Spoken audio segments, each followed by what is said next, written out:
guyyaa dheengaddaa hogguu gartee Ameerikaan Iiraan akka lola kana dhaabdu lola Izraa'eel hojii gaggeessaa turte san akka dhaaban karaa Paakistaanii fi karaa Qataariin gaafattee turte jaanii miidiyaaleen odeessaati turan. Garuu arraan tana akka ifa godhanitti mootummaan Ameerikaadhaa gara Qataariin akka gartee lolli kun dhaabbatu gootee jirti. Dubbiin san qofallee odoon taane inumaatu Ameerikaan gubboo Iiraanii kanniteeti lola kana dhaabdee jechaa jiranii maal akka kannaniifii fi yoo horii taates yoo meeshaa taates hangam akka kannaniif isiniifin himuu ta'a. Breaking newsin ammaan tanaa tana. Akkasuma sanitti guyyaa irraan tanaa mootummaan Iiraan takka gartee dhaabbanni RGC dhaabbanni warra Iiraan jechuudha. Helikooптera Ameerikaa tokko ganama kana kuffisaniitu turan. Helikooптera kana karaa naannoo Hormuz keessatti kuffisan jaaniitii odeessaa turan. Mootummaan Ameerikaa ganama kana immoo helikooптeri san teeknikaanii kufee jaaniitii dubbachaa turan. Reefuun tanaa hogguu gartee waan adda addaa ilaalan booda pirezidaantiin Ameerikaadhaa afaan isaaniitiin warra Iiraaniitu kuffisee je'eeti dubbatee jira. Akkasuma sanitti waan isaan helikooптera keenya dhawanii buusaniif jecha deebii harkachuu qabanii gatii hamtuu kafaluu qaban je'ee pirezidaantiin Ameerikaadhaa dubbateeti jira jechuudha. Kanarrattis waan adda addaatiin isinii murata. Itti aansuudhaan mootummaan Ijiptii fi warri Tarkiidhaa marii waraanaatii fi marii naannoodhaa walii mallatteessaniiti jiran. Mariin tun Izraa'elii fi Ameerikaa haalan yaachisaati jirti jaaniiti odeessaa jiran. Akkasuma sanitti oduu gurbaa kubbaa miilaa referii haa godhu daanyaa hatee kan biyya Soomaaliyaadhaa kan guyyaa kaleedhaa akkanatti kunoo mootummaan Ameerikaadhaa Ameerikaa akkan seenne dhorkitee jirti jee isinii himaa ture san arraan tanaallee akka malee miidiyaaleen addunyaa kunii isa kana gartee akka oduu jabdutti irraa haasawaati jiranii idaannoodhaaf waan takka sanirraas waan isinii himuutu jira. Akkasuma sanitti dubbii himaan takkaa'u ministeerri haajaa alaa biyya Iiraan reefuun tana akkaawuntii isaa gubbaarratti akka barreessetti kuni breaking newsidha beeka. Akka inni barreessetti mootummaan Ameerikaatii fi warri Izraa'el wanni isaan inumaatu gartee amma booda mootummaa Ameerikaatii fi warri Izraa'el qofa odoon taane humnooti biraa tan Hormuz banna jaanii takka immoo Hormuz kanarratti mootummaa Ameerikaatii warri Izraa'el gargaarra jaanii karaa baharaa as dhufaa jiran kuni akka naannoo teenya dhufaa jiran beekuu qabanii. Yeroo gabaabduu keessatti isaaniifis deebii akka godhuudhaaf qabnu nuti asirraa deemnee Ameerikaan deemnee asirraa deemnee Yuroopiin deemnee isaaniitu nu dhufu jira. Isaan kun hundinuu dhaamsa jajjabaa dhaga'uu qaban jechuudhaani deebii wayii barreesseeti jira. Sanirraayis waan isinii himuutu jira. Akkasuma sanitti haasa'u guyyaa dheengaddaa Biraanuu Juulaadhaa takkaa'u gartee Itaamaajoor Shumiin waraana Itoophiyaadhaa godhe haasa'uu isaa sanirratti ammaan tana miidiyaaleen gara Itoophiyaadhaa hedduutu yaada garaagaraa dhiheessaa jira. Yoo yeroo harkannee waan tanarrattis gartee yaada waa xiqqoo takka waan hin qabuuti jira achirratti waan dhaga'uu qabdan fi viidiyoolee warreen gama duubaatiin natti ergitanii haasawaa kana gartee akkamiin laaltaa fi yaadni kee maal jettanii gaafataniifis deebii isinii godhuudhaafin tattaafadhaan isiniin jaa hundumattuu dhiyaadhaa isiniin jenna. Xiqqoo dhibaatiin dhufee akkuma beeytanitti silaa gartee sa'a 12 dhufuudhaan barbaade ture. Haa taatu malee arragaa as geenyee jirra. Hundi keessanuu baga dhuftan isiniin jenna.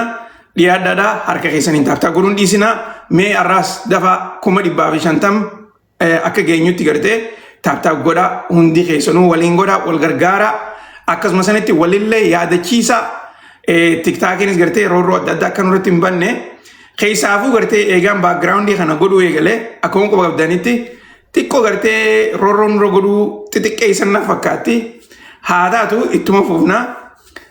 Akkasuma sanitti gaa waan takka takkaas gartee taniin isin garsiisu ni jirti. Gara kaaniin oduun gartee irraa irraa eegaluu barbaadu lola ammaan tana warra Israa'elii fi Libanaan gidduutti gaggeeffamaa jiru. Lola kanarrattis breaking news jedhaan isinii qaba.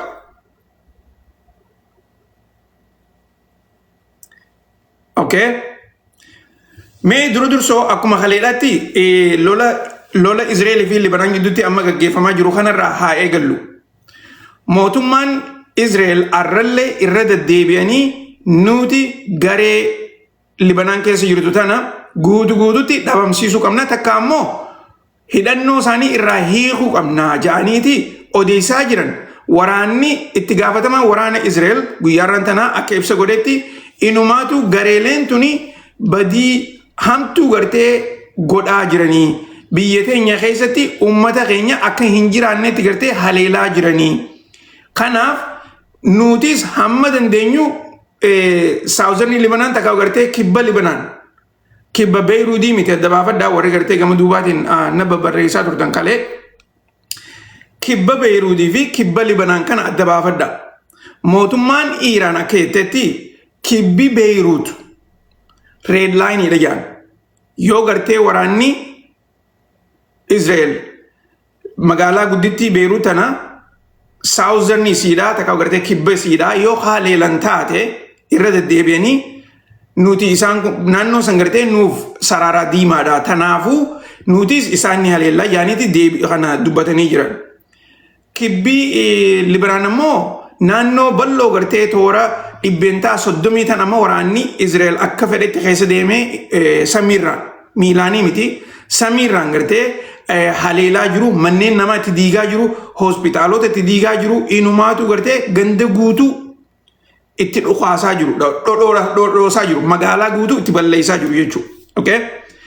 Kanarratti arraan tana ibsa godhanii jiran. Inumaatu breaking newsiin kanarratti isinii himu waraanni H groupiidha. Lafarratti akka waraana Israa'el kana mooyaa jiru isinii himeetiin jira.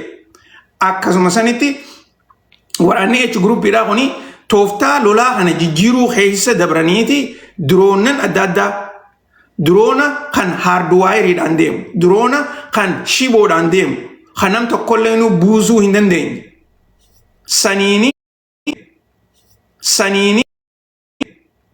saniini waraana hedduu fixaa jiran. Okay? Taankiilee gurguddoodhaa fi meeshaalee waraanaa tan hunda gartee kumaan isin himetti haleelaati jiran. Kanarratti gartee warri Israa'el haalaan aaruu keessa isaan ammoo samiirraan dhaqanii bikka adda addaa gartee ganda nagayaa bikka uummanummaan nagayaa jiraatu.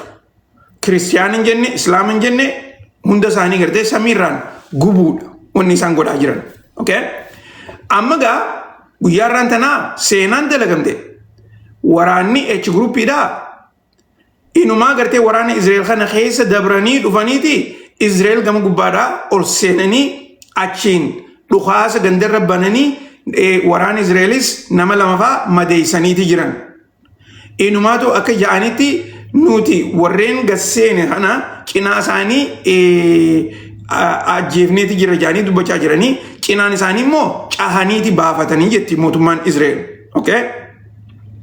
Yeroo duraatiif waraanni H groupiidha akkanatti Israa'el keessa gasseenee dhukaasa banuun isaanii kuni amma wajjin hogguu lamadaati. Tana isinii meetiin dura amma duraas inumaatu gartee taraa yoo xiqqaattee baatee takkaaf cinaa dura gasseenanii gartee bikka adda addaa akka haleelaa turan amma immoo jarreen kuni waraanuma Israa'el keessa dabranii dhufaniiti noorzanni Israa'el kana gasseenanii akkasitti haleelaa jiranii guyyaarraan tanaa jechuu galgala kana. Tunigaa inumaatu gartee lollu kuni hammamta akka isaaniif akka hammaachaa jiru sanirraa odeessaa jiran jechuudha. Gara kaaniin warreen gartee lola jiddu galeessa bahaa kana hordofaa jiran akka jechaa jiranitti Prime Ministertichi Israa'el lola Libanaan irra gaggeessaa jiru kanaa fi lola Iiraan irratti gaggeessaa jiru kana jidduutti akka inni hin barbaannetti qaanyawaa jira jaaniiti odeessaa jiran. Akkana jechuun isaanii akkuma gartee guyyaa sadeen dabre kana isinii himaa turetti Pirezidaantiin Ameerikaa Doonaald Tiraamp yoo tara marsaa tana deemtee Iiraan ka haleeltu taate kophateeti deemtanii haleeltanii Ameerikaan isinii wajjin dhaabbattuu jechuu isaa sana isinii himeetiin ture. haasoo inni san haasoo bilbila irratti ta'e. Namni hedduun hogguu gartee pirezidaantii Ameerikaadhaa waan akkanaa Netanyahuudhaan jettee turte jaanii hogguu gaafatan keessaafuu gartee gaazexeessonni AGN nuti yeroo ammaan tanaa lola dhaabuu irratti hojjechaa jirra. Inni immoo lola kaasuudha barbaadaa kana gartee ani duraan dhaabbadhaa je'eeti pirezidaantiin Ameerikaadhaa irra deddeebi'ee haasawaa jira jechuudha. So amma gaa wanni gartee arraan tana tahaa jirtu tuni keessaafuu gartee gareen Hizballaadhaa noorzanni Izraa'el gasseenuun isaanii tuni ummanni isaanii haalaan akka gartee Hizballaa tana sodaatan inumaatu ammaan tana waraanni Izraa'elilleen if duuba deebi'ee naannoo isaan gasseenaniin kana akka gartee cufuu barbaadan irratti odeessaa jiranii isiniin jechuudhaaf. Oduma tanatti idaanee takkataniin gartee isinii himu mootummaan Izraa'el lolli Iiraanii hojii goonuu kuni hogguu xumurame booda lolli itti aanu lola Tarkiidhaati achi booda Egypt achi booda Pakistan waraanan wal gargaaruudhaaf agartee akka article 5 neetoon qabdu jennee tarraa haasofne san arraan tana Tarkiidhaa fi warri Egyptii waliin mallatteessaniiti jiran. Tanarratti mootummaan Ameerikaatii fi warri Izraa'el jarri lameen kuni marii tana waliin godhuu irratti keessaafuu meeshaalee waraanaa Tarkiin oomishaa jirtu tan gartee meeshaalee ammayyaa jaanigaa warreen Yuurooppiidhaa kuni irraa haasawaa jiru sanillee akka isiin fuuldura dabarsitee Egyptiifis illee hannuudhaaf teessu. Waraana Egyptillee akka gartee tireen godhuudhaaf teessu takkaa'u gartee leenjisuufiif teessu. Kana hunda irratti mariin godhan kuni akkumaan jidduu lola Iiraanii fi Ameerikaa san isinii himaa turetti Tarkiidhaa fi Egypt, Pakistan akkasumas sanitti Suudi Arabiyaan jarreen kun gartee humna mataa isaanii naannoo kanatti ijaarrachuu barbaadanii. Taniin isiniin jeesan sodaa Izraa'el waan qabaniif jecha amma immoo dursoo Tarkiidhaa fi warri Egyptii arraan tana waliin mallatteessaniiti jiran. Akkuma gartee beeytanitti silaa'u qabee marii isaanii tana guututti gadi hin baasan. Ammoo waliigalteen teenya waliigaltee waraanaati jedhaniiti dubbachaa jiranii jechuudha. Tanaatanii jidduu mariin takka ammaasis jabduun tan guyyaa irraan tanaa taate tani mata duree keessatti illee dubbateen bikas tanaa wajjin walitti hidhaadha. Waraanni Paakistaanii fi waraanni Siiriyaadha. Waraanni Libanaan. Waraanni Paakistaanii fi waraanni Libanaan. Isaanis akkuma gartee Suudi Arabiyaa fi warri Pakistan marii walii mallatteessan sanitti isaanis waraana irratti wal gargaaruudhaaf walii mallatteessaniiti jiran. Kana keessatti gaa fuuldura gartee ammaan tana illee otoo hin taane Libanaan tana keessa gaa rabshaa jirtu isinii himaatiin ture amma dura isinuma yaadachiisuudhaaf yeroo ammaan tana Izraa'el akkanatti Libanaan tana haleeltu waraanni isaanii irratti hirmaachaa hin jiran. Waraanni Libanaan lola gartee Izraa'el fi Hizbollaa jidduutti gaggeeffamaa jiru kanarratti hirmaachaa hin jiran. Lolli kuni ummatuma nagayaatii fi Hizbollaa fi warma Izraa'el jechuudha. Akkasitti quba qabaadhaadha. Garuu immoo arraan tana gartee akka odeessaa jiranitti mootummaan Suudi Arabiyaadhaa Libanaanii fi Pakistan waliif fiduudhaan isaan kun gartee marii godhanii akka meeshaalee waraanaa tanarratti akka gartee waraana irratti walii galan. Maaliif wanni gartee mootummaan Izraa'el godhaa jirtu tuni namayyuu waan yaachiftee jirtu jecha keessaafuu gartee akkaataan isaan itti wanta godhuudhaaf deeman ittiin lafa babal'ifachuudhaaf deeman saniif namayyuu qophii godhaa jiranii. Tolegaa waan Dubaay waan jiru dhugatti wanni Dubaay fi guutumatti gartee United Arab Emirateedha hedduu nama yaachifti. Tana maaliif siin jaa Dubaay United Arab Emirates keessa waraanni Izraa'el kaampii qaban. Kaampii tana gartee amma dura isin hin himne waraanni Izraa'el kaampii waraanaati qaban. Akkasuma sanitti mootummaan Iraanis irra dhaqqabdeeti jirti. Kaampii tana inni haleellaa jaaniiti gartee dubbachaa jiran. Rakkoon kaampii waraanaa qofaa miti amma mootummaa Iraaniif. Rakkoon gartee tallola kanaa mootummaan Iraan amma booda nuti biyyootan kana ni diinarra jiran diiguu. Okay? Hogguu kana jaan qabeenya biyyattiidhaa gurguddaa haleelu. So yoo gartee lolli kuni akka barbaachisamutti hin dhaabbanne taate takkaa gartee naannoon keenya kan kabajamne taate namayyuu akkuma gartee guyyuma muraasa agartan kana keessatti kunoo arraan tanaas akkuma beetanitti gartee helikoofteraatutu Hormuz keessatti dhoomee bu'e. Isaan ammoo Hormuz keessatti haaja'anii malee xiqqoo malee naannoo Iraanitti dhiyaateetu ture helikopterri san. Okay? Mootummaan Iraan irra deddeebi'aniiti dubbachaa jiran namnummaan tokkolleenu lafa teenyaa fi bahara keenyaa fi samii teenyarra hayyamaan malee deemuu hin qabanii. Keessaafuu jaan warreen amma nu wajjin lolarra jiran biittee akka Ameerikaatii fi warreen akka Israa'el inumaa gartee warreen biraatis nu wajjin waa lolarra jiranii jecha naannoo kana dabruu hin qabanii hayyama keenya jalatti gartee jiraachuu qaban yaada jan dubbachaa jiran. Ibsi reefuun tana ministeerri hajaalaa Abbaas Aragaachii barreesses kanaa wajjin wal fakkaata jechuun yaaduma kana jechuudha. Okay? So tanaafuu naannoon United Arab Emirates, Dubaayis, Abu Dhaabis fagoodhaa miti Hormuz irraa beekaa. Yeroo lolli keessan lolli gartee pirezidaantiin Ameerikaadhaa akka gartee lolli kun dhaabbatu warra Israa'elis gaafateetu ture akkasuma san warra Iraanis gaafateetu ture. Gara kamiin warra Israa'el Natanyaahu itti bilbilaan jeen akkuma gartee torbaan dabre hogguu arrabsu isin himaa ture san ammaasis lola kanaas gartee adaba godhudhuutitii dhaabii jeen nuti ammaan tana mariirra jirra. Inumaa gartee Natanyaahun haaya jeeniiti bilbila cufee lola eegale beekaa. Okay? Yaa'ii guddoon takatee isaan lameen jidduutti uumamte bikka kanatti. Amma gartee wanni miidiyaaleen gartee akka Aljaziiraa faanis amma artikilii kana gartee kan isaan asirra dubbachaa jiran.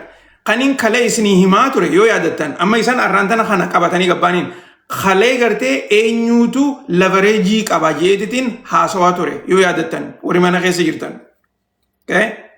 Lola ogguu gaggeessitu yeroo hundaa'u lavareejiidhaan deemta. Nama gartee harka irra olaanaa qabuutu waan barbaadu gaggeessa lola keessatti. Amma gaa lola gartee Israa'elii fi Iraan jidduutti gaggeeffamaa jiruu fi Israa'elii fi Libanaan jidduutti gaggeeffamaa jiru kanarratti pirezidaantiin Ameerikaadhaa anaatu gartee Natanyaahu akka fedhetti ajajuu dandahaa jechaa jira. Natanyaahuunis nam tokkollee nuna jechuu nuti waan biyya teenya waan feene goonaa jechaa jira. Okay? Tanaafi gartee hogguu pirezidaantiin Ameerikaadhaa isa bilbilee aboo lola nurraa dhaabe Libanaan tana hin dhaawinii dhiisi. Karaa marii irratti gartee haa xiyyeeffannu je'eenii hogguu isa gaafatu. Bilbila irratti gartee haaya je'eenii hogguu bilbila addabaan booda sa'a muraasa akkuma gartee irraa haasawwan isaaniitti sa'a muraasa booda isaanis deebii Iraaniif goone jaanii haleellaa Iraan booda gara Iraan haleeluu eegalan. Duba gaa pirezidaantiin Ameerikaadhaa akkas hogguu ta'e san hogguu gartee hubate warri Iraan maal jaaniin? Warri Iraan gabaabinatti eegagaa warri Israa'el bikka Gaazaa kan magaalaa Teheraan keessa jiru haleelan kan inni isinii hime san eega haleelan booda nutis naannoo keenya kana bikka Gaazaa hunda ni haleellaa jiran. Akkasuma sanitti qabeenya gartee warreen naannoo kanaa hunda ni dhabamsiifnaa jaaniiti ibsaan gabbahan. San booda gaa pirezidaantiin Ameerikaadhaa aboo jeeni gaa manguddummaa barbaade manguddummaa eenyu barbaade warra Paakistaanii bilbilee warri Paakistaan hogguu gartee warra Iraan gaafatan isaan jalaa dubbachuu didan. Okay? Maaliif if dura itti himneeti waan nuti jenneen san bikki nuti sararaan kun sararaa diimaadha nutti hin dabrinaa jenneeni waan itti himne san dhiisaniiti lola Libanaan rabbananii tanaafuu deebii godhuu qabna jaaniin warra Paakistaaniin. Okay? Achi booda gaa pirezidaantiin Ameerikaadhaa daddafee lola kana dhaabuu barbaadee mire eenyu qunname? Qatar qunnamee jechuudha. Akkuma gartee marsaa gaafa lola guyyaa 12 gaafa lola guyyaa loluma kanaa hogguu dura dhaabuudhaaf deeman Qatar qunname beetanii. Ammas haareetti Qatar qunnameeti lolli kun akka dhaabbatu kadhate. Pireezidantiin Ameerikaadhaa warra Qatar gartee kadhatee lola kanarraa dhaabaa jeeni jalaa didan warri Iraan. Jalaa didan hin dhaabnu inumaatu gartee noorzanni Israa'el akka jirutti ni barbadeessinaa jaaniin. Takkaa gartee kaaba Israa'el jechuudha. Akka jirutti gartee ni barbadeessinaa jaaniin. Nuti lola kana hin dhaabnuu jaaniin. Okay? Pireezidantiin kadhatee gaa boodarra maal jaaniin?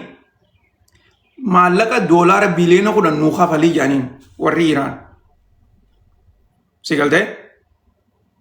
Doolaara biliyoona 10 kafalii jaaniin.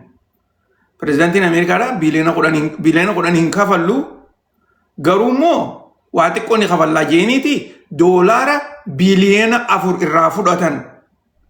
Doolaara biliyoona 4 kana biyyootaan gartee giddugaleessa bahaa keessaa karaa Qataariin akka Iraanitti dabru godhanii jiranii jechuudha. Tuni breaking newsdha wanni nama isin himaa jiru kun oduu warri biraa irraa haasofne. Okay? Isaan inumaatu doolaara biliyoona 3 Abu Dhabi irraa kan baasan maaliif yoo yaadattan horiin warri Iraan kuni baankilee adda addaa keessa jira. Baankilee adda addaa kana keessatti firiis taheeti jira. Akkan sossoone godhaniiti jiran.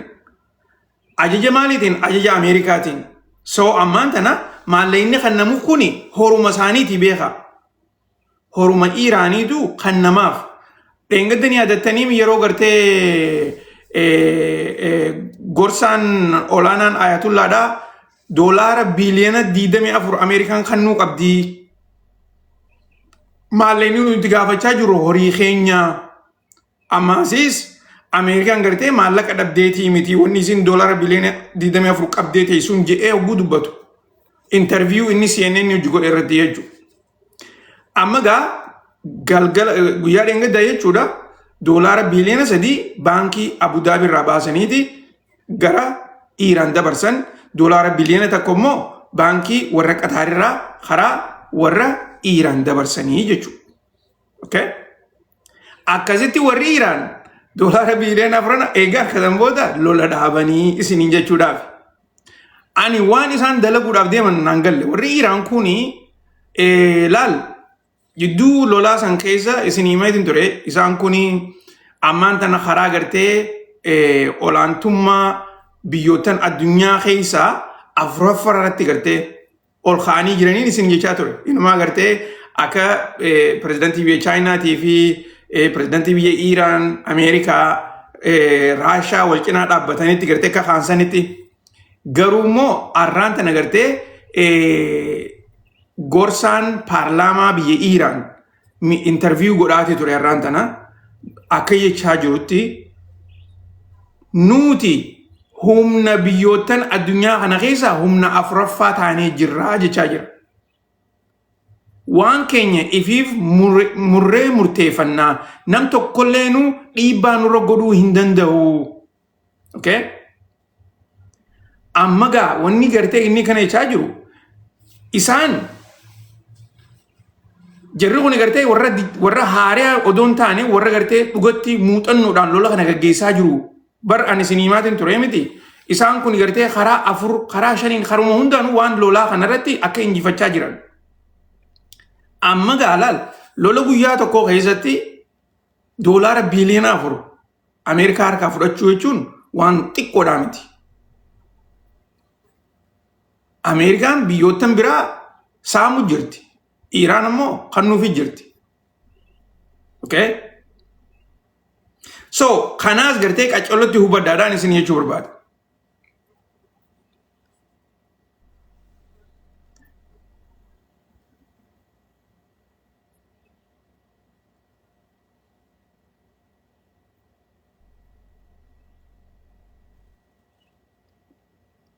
Okay. Dubagaa tana asirratti isin irraa dhaaba. Oduutti aantuun isiniim. Oduun itti aantu guyyaa kana helikopterri Ameerikaadhaa Black Hawk Down takaa'u Black Hawk hajaaniin yoo yaadattan gaa Black Hawkiin kun gartee gaafa lola Soomaaliyaa keessatti akka malee beekamtii harkatee inumaatu muuviillee irraa tolchanii xayyaara Black Hawkii kana guyyaarraan tanaa naannoo Hormuusanitti dhawanii buusaniiti jiran warri Iraan. Akka ammaan tana mirkaanaa'etti warri Iraan duroonaanii dhawan xayyaara kana. Okay? Akkasitti warreen xayyaara kana oofaa jiru paayilotoonni lachuutu bishaan keessa kufanii akkasitti dooniin nama hin qabne ta Ameerikaadhaa dheeyxee bikka sanirraa isaan fuutee ammaan tana nageenya isaanii takkaa gartee fayyaa qaama isaaniitiif tajaajila argachaa jiran jaaniiti odeessaa jiran. Garuu hin duune paayilotoonni lachuutu jechuudha. San taate gaa amma gaa waan kana eega taate booda wanni gartee nama ajaa'ibsiisu. President itti gaafatamaan ministeera haajaa alaa bikki gartee wanni tun itti dhoome helikopterri kun itti dhoome toora kana. Okay? Inumaatu gartee Gulf of Omanidha gama alaatiin jechuudha. Gama gartee Hormuz irraa ala. Naannoon kun akka jirutti Hormuz kanarraa ala naannoo kanatti gartee wanni kun dhoome akka odeessaa jiranitti. Kana ilaalchisee mootummaan Iraan ibsa mataa isaanii gartee karaa ministeera haajaa alaatiin gabbaasaniiti jiran. Akka jechaa jiranitti nuti biyya teenya bishaan keenyaas samii teenyaas akkasuma sanitti lafa teenyallee eegumsa kan biyya qofaa odoon taane eegumsa olaanaadhaanii eeggachaa jirra. Nam tokkolleenu akkanumatti gartee biyya teenya dhufee seenee bahuu hin danda'u. Kana gartee duraanis itti himneeti jirra, irra deddeebinee itti himneeti jirra. Keessaafuu yeroo nuti ceasefire irra jirru kanaa je'eeti gartee abbaa sadakaa jira akkaawuntii isaa kanarratti barreesseeti jira. Inumaatu waraana Ameerikaadhaa hogguu hedduudha gartee itti himneeti jirra. Ajaja gartee jiru kana fudhachuu didaniiti ifii isaaniitiif harka ibiddaa if naqaa jiranii nuti kanaafuu nam tokkolleefuu hirrifannu yaada jiru akkaawuntii kanarratti barreesse jechuudha. Wanni inni kana jechaa jiruufis guddoon takka pirezidantiin Ameerikaadhaatis gara isaatiin haleellaa warri akkuma gartee na duuba gartan kanatti helikooптera warra Ameerikaadhaa kan arraan tana warri Iraan dhawee buuse kanarratti pirezidantiin Ameerikaadhaa akka jirutti gartee waraanni Iraan naannoo Hormuzitti helikooптera keenya dhawanii buusuudhaaf gatii hamtuun akka isaan kuni gatii hamtuu akka kafaluu qabanii fi ammaasis yeroo gabaabduu keessatti akka deebii godhuu fi teenyu eeggachuu qabanii jeeti akkaawuntii isaa tana gubbaarratti barreessee jira. Amma gaa wanni gartee mootummaan Iraan jechaa jirtu kanarratti gartee abbaa sargachiidha kanaafi deebii san barreesse deebii nama isin garsiise jechuudha. Wanni isaan jechaa jiran inumaatu jee abbaa sargachiidha Ameerikaa qofaa miti biyyootan lola kanarratti gartee Ameerikaa cinaa dhaabbanna ja'anii karaa Hormuz dhufaa jiran. Hundi isaaniitu nuti biyya isaanii ittiin dheenye isaaniitu biyya teenya dhufaa jira. Bahara keenya keessatti lafa teenyatti samii teenya keessatti nam tokkolleefuu gartee nuti dhiifama hin goonu ni barbadeessinaa. Yoo gartee nuti asirraa kaanee ka Ameerikaa dheenu taate Ameerikaan badii feete nurra muruu ni dandeessi. Yoo asirraa kaanee ka Yurooppii dheenu taate akkasumatti warri Yurooppiidhaatis badii nurra murteessu ni danda'anii. Tanaafuu naannoo Hormuz irratti wanni takkallee nu gartee tan nuti sodaannu hin jirtu jechuudhaani akkaawuntii tani deebise. Wanni akkana jechaa jiruun pirezidantii Ameerikaatiin isin wanni isin fiddan takkallee nu hin jirtu jechuudha. Okay? Nuti helikooптera keessan naannoo keenya dhufee Hormuz keessa dhufee achi dhooyne buufne isin ammoo wanni takkallee ta'e isin fiddan hin jirtu jeeti deebii deebisaa fi jiraan isin hin jechuu barbaada.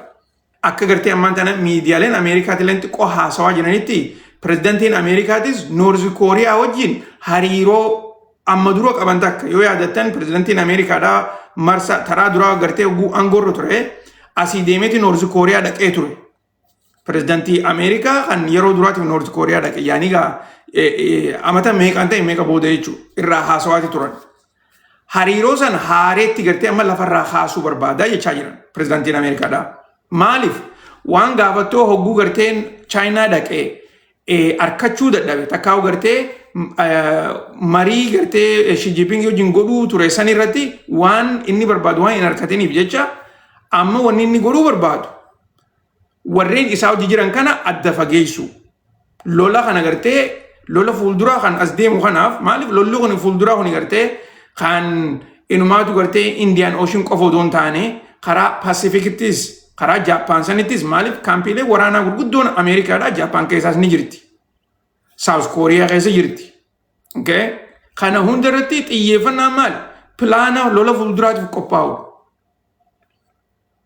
sanii fi gartee Xi Jinpingin North Korea dhaqee akkasuma sanitti gartee marii fuulduraa irratti ilaal marii pirezidantii Raashiyaa wajjinis haasawan waan Ameerikaan jettus waan irraa dhagee jecha kanaas Kim Jong-un wajjin gattaa'ee mari'atee istiraatejii fuulduraa irratti qophaa'udha. So wanni fuulduraas deemaa jirtu gartee guddoon takka lola yoo gartee China irratti qabanamu taate takkaa'u gartee karaa akkuma nama dura isin himaa ture san kan Taiwan Strait fi akkasuma sanitti gartee naannoo Filipiinii fi kan hundarratti Ameerikaa nama doonii waraanaatiin yoo dhagayaa jiraattan taate miidiyaaleen adda addaa irraa odeessaati jiran. Keessaafuu gartee karaa Taiwan kana ammallee rabshaatu jira. Karaa lolaatti hin dabaramne malee wal tuttuquun doonii hidhuun doonii qaqqabuun kun itti fufeeti jira. Inumaa amma faa jajjabaateeti jira.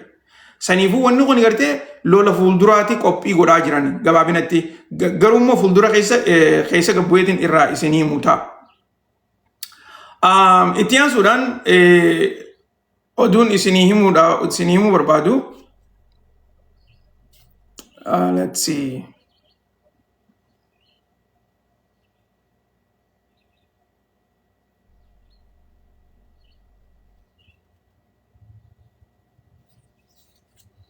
So, tana isinirraa himeetiin jira.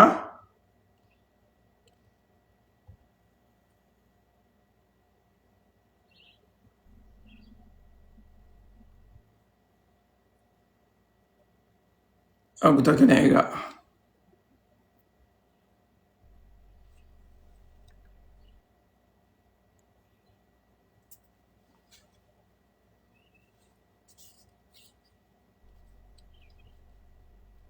Okay.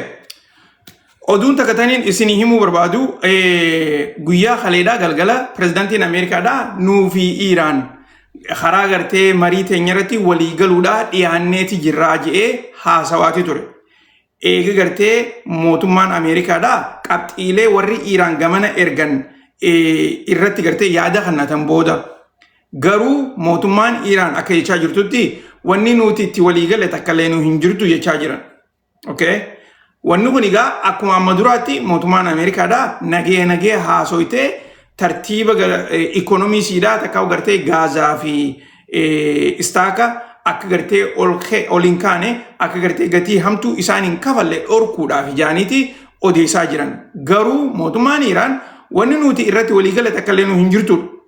Tana keessatti maasis pirezidaantiin Ameerikaadhaa waa'ee niikulara irrattis walii galleeti jirraa jeeti dubbachaa jira. Akkana jechuun isaa mootummaan Iiraan niikuloroota gartee isaanii kan beekame kan bikka kaampii adda addaa sadii keessa jiru sanis dabarsiteeti nuu kan nuudhaa deemtii jeeti odeessaa jira. Kana mootummaan Iiraan nuti waanuma niikularaatu irraa hin haasoyne marii tana keessallee hin jiru jaaniti isaanis yaada isaanii dhiyeessaa jiranii jechuudha. Mootummaan Iiraan godhaa jirtu. Okay? Mootummaan Iiraan yeroo dabre kana keessatti yeroo hedduu ogguu haasawan access of resistance jedhanii biyyootan irraa haasawaniitu jira. Biyyootan san eenyufaadhaa yoo jettan takkaa gartee eenyufaadhaatu keessa turedha. Duraan warreen access of resistance keessa turan Libanaanii fi warra Hamaas Siiriyaa keessa akkasumas warra Yamanii turan. Jarreen kana keessa bikka adda addaatti imaasis warreen gartee garee Iraaq keessa jirtu jechuudha. Jarreen kuni access of resistance jedhaniiti maqaa itti baasanii turan. Eega lolli kuni gaggeeffame booda Siiriyaanis bikka dur hin jirtu akkasumas gareen warra waraanaa tan gartee duraan Siiriyaa keessa turte sanis ifii isaaniitiifuu cinaan karaa biyya Iraaq galanii jiran. Amma gaa Iraaq keessa garee jirtuu fi garee warra Yaman akkasumas sanitti warra Hamaasii fi Hizbollah jarreen kanaa wajjin amma wanni isaan maqaatti baasan wanni tama resistance belt yaaniiti maqaatti baasanii jiran. Belt of resistance. Okay? Kana keessatti gaamma dursoo tarkaanfii dhaabbata amma haaretti ijaaran kana keessatti itti fudhatan akkuma gartee dheengadda nuu himaa turanitti Baabal Mandabii cufuudha, Hormuz cufuudha, inumaatu gartee amma isteejii itti aantutti achi dabarra jaaniiti odeessaa jiran. Isteejiin itti aantu tuni warreen gartee diina keenya jaan doonii warra Israa'elis takka gartee warra Israa'el hojjetus takka ammoo warreen maqaa biraa maqaa jijjiiramaa gartee doonii irra kaayanii baharra olii gad deeman. Amma akka odeessaa jiranitti Baabal Mandab guututti hin cufne. Okay? Baabal Mandab kan gartee karaa Yaman jiru san guututti hin cufne kan gartee toora kana jiru jechuudha. Okay? San guututti hin cufne. Garuu kan isaan cufan dooniilee warra Israa'elii fi dooniilee Ameerikaati. Akkasuma sanitti maqaa false flagidha gartee maqaa dhooysaadhaa kan gartee warri doonii tana bahararra oof itti jijjiiratanii gaggeessan yoommoo Israa'el hojii hojjetan taate dooniin san maqaa biyya biraatiin kadeemtu taate ni dhawan jechuu. Waan akkanaa tana gartee amma wanni isaan irratti hojjechaa jiran. Kun egaa ikonomii addunyaadhaa hacuucuudhaaf akka gartee biyyoottan akka Ameerikaatuni biyyoottan biraa rakkatanii isaan kana bilbilaan rakkan ikonomii tana nurraa haasaa takkaa gartee lola kan nurraa dhaabaa yaananii akkuma gartee ammaan tana biyyoottan Arabaa kuni irra hedduun isaanii bilbilaan Trump kadhachaa jiranii tanin jee isinii hime jechuudha. Okay? Tana gartee ammaan tana dhageessanii jirtanii belt accessiin tuni waan fuuldura gartee irraa haasuudha ta'in. Beltiin gaanuma beeytanii hoguu gartee access of resistance irraa dura gartee warra gartee falmaturraa warra karaa qabatootti gartee guyiidhan qabattoon silaa gartee tahiitu jechuudha.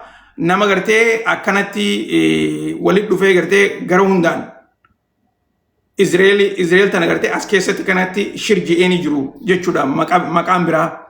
Garuu immoo hujii eegalaniitii jiranii jaaniiti gaa odeessaa jiraniin isiniin jechuu barbaade.